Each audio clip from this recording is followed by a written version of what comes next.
Death to America, death to Israel. 18 जुलाई 2015 Tehran की grand mosque के मिंबर पर खड़े हैं ईरान के तत्कालीन supreme leader Ayatollah Ali Khamenei और सामने मौजूद हज़ारों का हजूम यही नारे लगा रहा है। ईद का मौका था, पर ईद के 4 दिन पहले ही ईरान और अमेरिका ने एक ऐतिहासिक समझौते को फाइनलाइज किया था।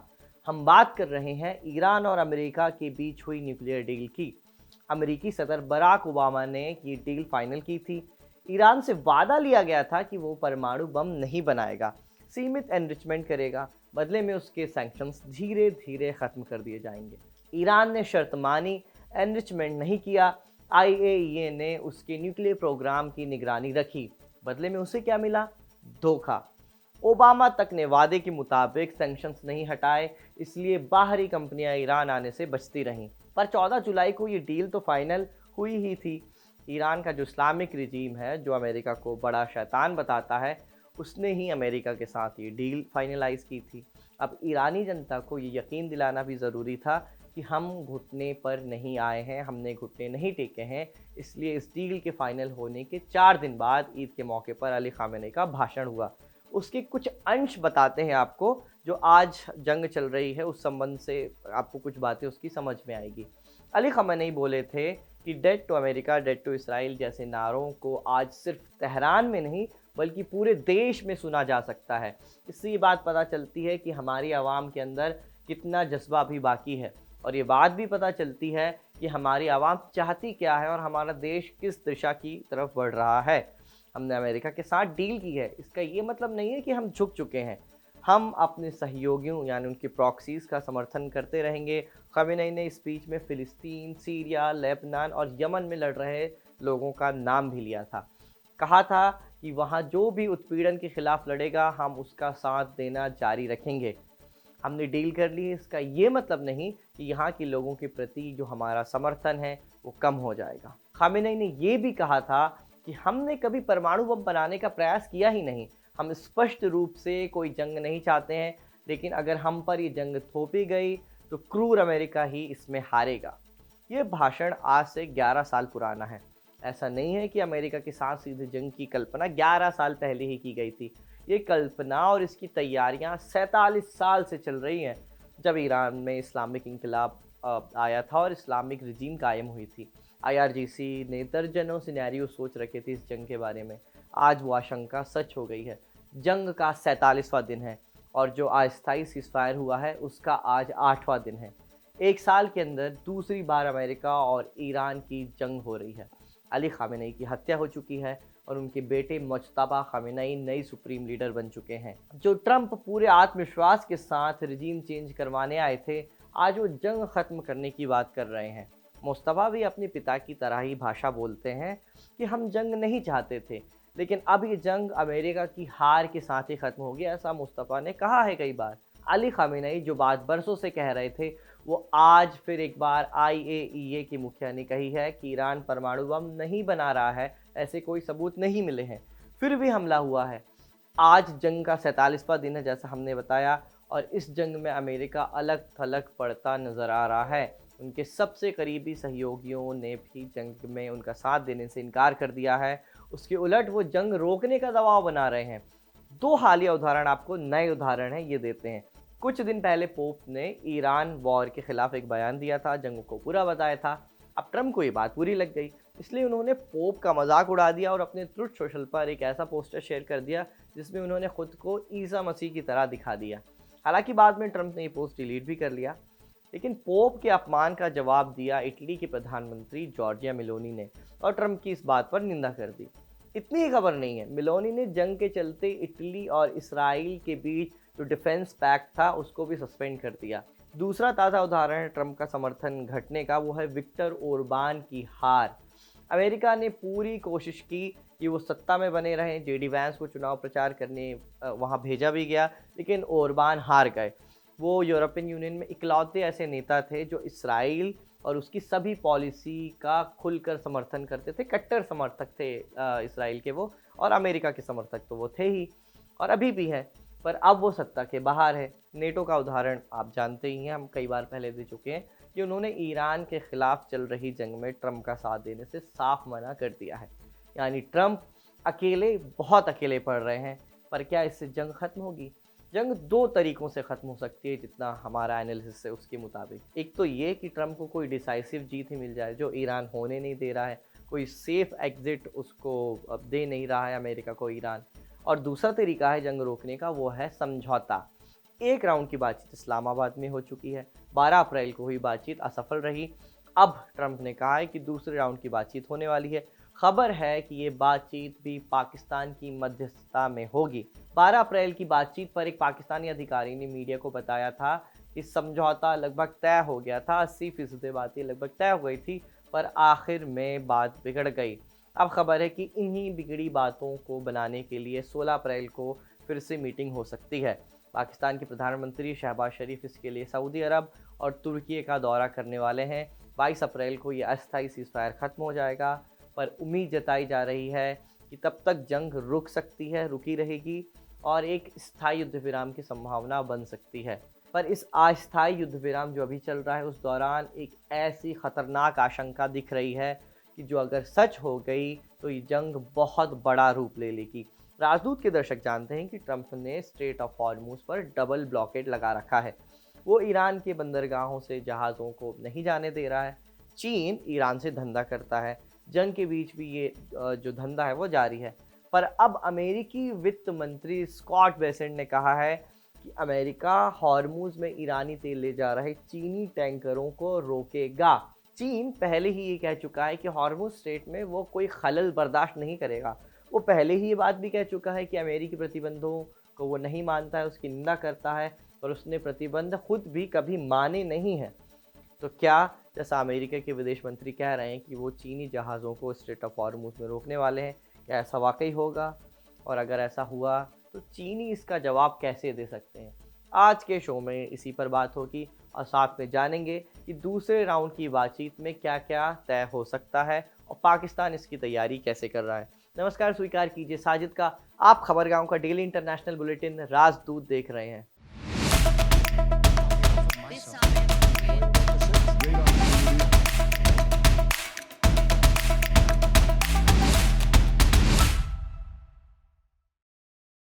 पाकिस्तान के विदेश मंत्रालय ने ऐलान किया है कि अगले 4 दिन प्राइम मिनिस्टर शहबाज शरीफ 3 देशों की यात्रा करने वाले हैं, सऊदी अरब, तुर्की और कतर। इन 3 देशों की यात्रा का मकसद ईरान के खिलाफ जंग को रोकना बताया जा रहा है। कतर और सऊदी अरब खुद इस जंग में अप्रत्यक्ष रूप से शामिल हैं, आप जानते हैं। अमेरिका ने इन दोनों देशों की ज़मीन का इस्तेमाल किया और ईरान पर हमला बोला, इसलिए ईरान ने दोनों देशों पर हमले बोले। कतर का रुख शुरुआत से इस तरह था कि जंग को किसी न किसी तरह से ख़त्म कर दिया जाए, पर अमेरिकी अखबारों में लिखा जा रहा था कि सऊदी अरब ईरान के खात्मे तक जंग चाह रहा था। मोहम्मद बिन सलमान बार बार बोल रहे थे ट्रंप को कि आप हमले करते रहें। अब युद्ध विराम की मध्यस्थता करने वाले देश के प्रधानमंत्री दोनों देश जा रहे हैं। कतर और सऊदी अरब के अलावा जो शहबाज शरीफ हैं वो तुर्की भी जाने वाले हैं। अर्दवान से भी उनकी मुलाकात होगी। अर्दवान का इस जंग से जो वास्ता है वो बयानबाजी तक ही सीमित है। पिछले दिनों उन्होंने इसराइल को हमले की धमकी दे दी थी, पर ये धमकी हवाबाजी मात्र लगती, उससे ज़्यादा नहीं समझ में आती। आगे हम इसकी बात भी करेंगे कि कैसे। अर्दवान की धमकी के बाद नेतन्याहू ने भी ट्वीट कर इसका जवाब दिया है। नेतन्याहू ने कहा है कि वो ईरान और उसके प्रॉक्सीज़ के खिलाफ लड़ते रहेंगे। अर्दवान जो है वो उन्हें संरक्षण देते हैं प्रॉक्सीज़ को, और अपनी ही कुर्द नागरिकों की भी हत्या करते हैं, ये नेतन्याहू ने कहा है। अब नेतन्याहू के इस जवाब के बाद तुर्की ने भी नेतन्याहू के बयान की निंदा कर दी। तुर्की के विदेश मंत्रालय ने तो ये तक कह दिया कि इसराइल ईरान के बाद हमें अपना अगला बड़ा दुश्मन बनाना चाहता है। पर असल बात यह है कि अर्दवान ये सब अपनी राजनीति चमकाने के लिए करते हैं। उन्होंने खुद इसराइल के साथ कई समझौते किए हुए हैं, कई डील्स दोनों देशों के बीच हुई है। जब इसराइल फ़िलिस्तीन की ज़मीन पर कुछ ज़्यादा ही हमले कर देता है तो कुछ समय के लिए ये डील सस्पेंड कर दी जाती हैं, पर उन्हें फिर दोबारा जल्दी शुरू कर दिया जाता है। 2000 के दशक की शुरुआत में जब अर्दवान सत्ता में आए थे, तब पहले से ही चल रहे डिफेंस कॉपरेशन को जारी रखा गया। इस दौर में इसराइली कंपनीज ने टर्किश एयरफोर्स के F4 फैंटम जेट्स को भी मॉडर्नाइज़ किया था, और उसका जो $multi-million का कॉन्ट्रैक्ट था वो भी इसराइलियों ने पूरा किया था। साथ ही डील ये भी हुई थी जिसमें इसराइल ने तुर्की को सर्विलांस ड्रोन बेचे थे। ये 2000 के दशक की शुरुआत की हम बात कर रहे हैं। फिर 2010 में गजा फ्लोटिला रेड के बाद दोनों देशों के जो रिश्ते हैं उसमें थोड़ी खटास आई थी। दरअसल हुआ ये था उस बरस कि तुर्की के कुछ जहाज गजा तक राशन और दूसरी ज़रूरत का सामान पहुंचाने जा रहे थे। इन जहाज़ों पर इसराइल ने हमला कर दिया और इसमें तुर्की के 10 नागरिक मारे गए थे।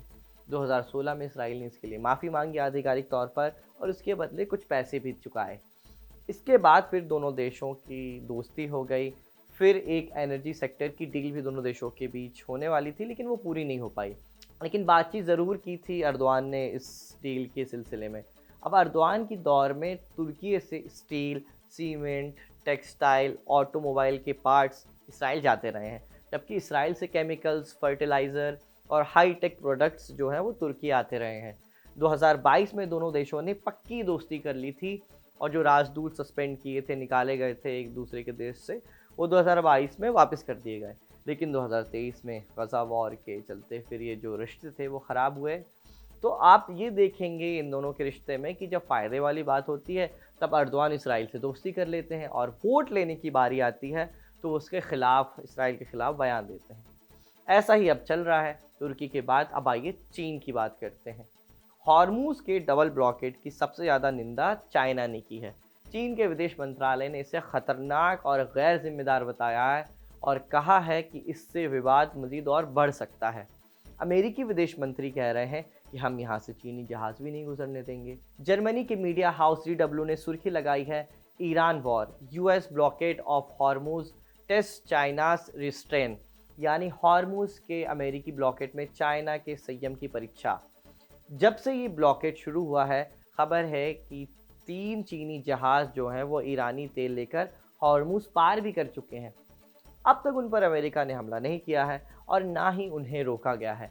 पर अमेरिका के वित्त मंत्री का बयान है, किसी छोटे मोटे अधिकारी या नेता का बयान नहीं है। अगर हॉर्मूज़ में चीन के जहाज़ रोक लिए गए तो उसका क्या परिणाम होगा? अच्छे तो कतई नहीं होंगे। चीन अमेरिका के प्रतिबंधों को वैसे ही नहीं मानता है, वो इसका विरोध करेगा और तनाव बढ़ेगा। क्या चीन अपने जहाज़ों को सुरक्षित पहुंचाने के लिए अगर ऐसी कोई सिचुएशन बनती है तो क्या वो हॉर्मूज़ में अपनी नेवी भी भेजेगा? हम नहीं जानते। ऐसा लगता है कि अमेरिका ने चीन का नाम सिर्फ ऑप्टिक्स गेम की वजह से लिया है। वो वहाँ चीनी जहाज़ों पर हमला नहीं करेगा, बल्कि बहुत हद तक संभव है कि अगले राउंड की जो बातचीत होगी उसमें कोई ना कोई हल निकल जाए। अब तो चीन की जो इस युद्ध में भूमिका है वो भी खुलकर सामने आ गई है और ट्रंप ने भी खुद इस बात की पुष्टि की है। उन्होंने ही कहा था कि चाइना ने उस रात फ़ोन किया था ईरान को और उनकी वजह से ये जो अस्थायी युद्ध विराम है वो हुआ था। ऐसे में अमेरिका खुद नहीं चाहेगा कि कोई नया विवाद जन्मे। DW ने अपनी खबर में ट्रंप की टैरिफ धमकी का भी जिक्र किया है।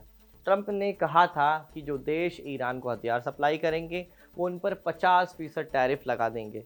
अमेरिकी सूत्रों ने ही कुछ दिन पहले बताया था कि चीन ईरान को बड़ी संख्या में मैनपेट भेजने वाला है। ट्रंप को इस रिपोर्ट का इल्म तो ज़रूर होगा, पर उन्होंने चीन का नाम लेने से गुरेज किया है क्योंकि वो खुद अपना हाथ गंदा नहीं करना चाहते। अगले महीने उन्हें चीन भी जाना है। उससे पहले ट्रंप चाहेंगे कि किसी तरह ये जंग ख़त्म हो जाए ताकि वहाँ जाकर वो अपनी बड़ाई कर सकें। जंग रुकेगी समझौते से। पिछली बार 2 मुद्दों पर बात रुकी थी। पहली तो है न्यूक्लियर प्रोग्राम पर और दूसरी हॉर्मुज़ के कंट्रोल पर। भले ही बात न्यूक्लियर डील की जा रही है, लेकिन असल मुद्दा अब हॉर्मुज़ बन चुका है क्योंकि न्यूक्लियर डील से ईरान को तो कोई दिक्कत है नहीं। ओबामा के दौर में उन्होंने इस तरह की डील साइन की थी और वो अब भी इस तरह की डील साइन करने की मंशा रखते हैं। इस डील से दुनिया को कोई दिक्कत नहीं है, पर हॉर्मूज़ ऐसा मुद्दा बन चुका है जिसका असर पूरी दुनिया पर पड़ रहा है।